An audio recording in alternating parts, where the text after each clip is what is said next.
The next incident is called tit for tat. Now we have Ahmed.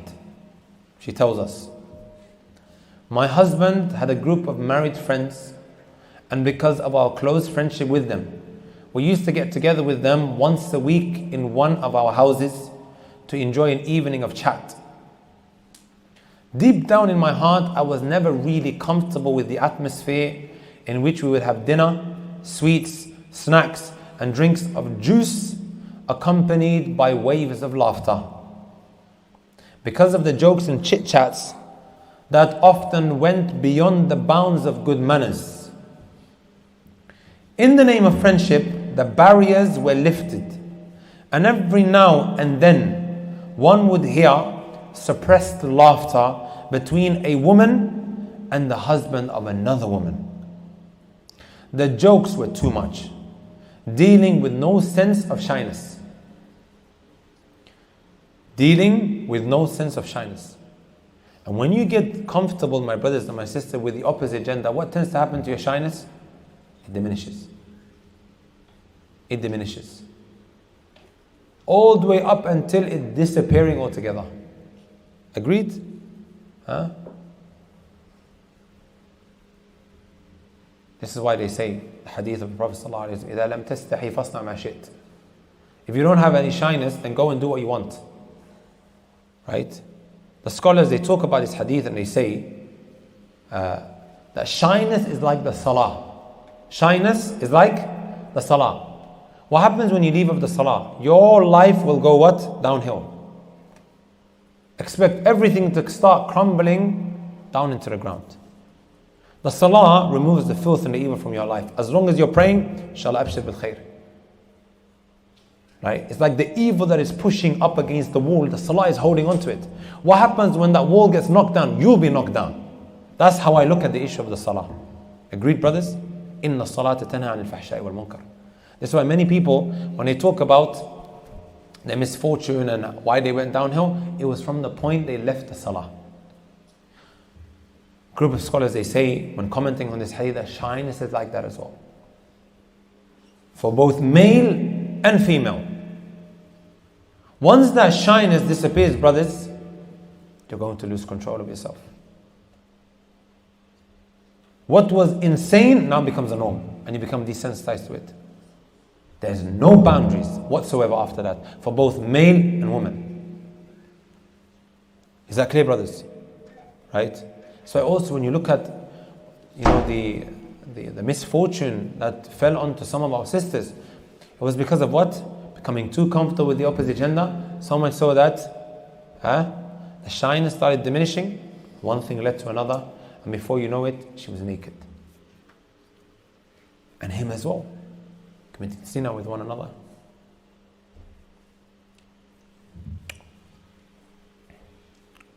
So with no sense of shyness, she says, they were joking and laughter, and there was no sense of shyness. With sensitive topics such as sex and women's private matters being mentioned. This was usual and was even accepted and regarded as desirable. Although I indulged in these things along with them, my conscience made me feel guilty. Then the day came when it became quite clear just how ugly and filthy this atmosphere was. The telephone rang, and I heard the voice of one of the friends in this group.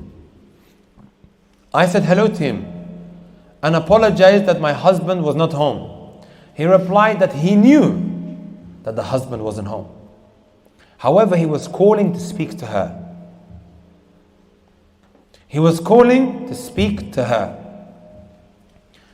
After he suggested starting a relationship with me, I got very angry and spoke harshly to him and cursed him. All he could do was laugh and say, "Don't try and show me these good manners. Go and check on your husband's good manners and see what he is doing." I was devastated by what he said, but I pulled myself together and said to myself, this person is only trying to cause the breakup of my marriage. but he succeeded in planting the seeds of doubt concerning my husband. Shortly after that, the major disaster struck. I discovered that my husband was cheating on me with another woman. It was the matter of life or death as far as I was concerned. I found my husband and I confronted him saying, "You are not the only one who can have a relationship. I have received a similar proposition."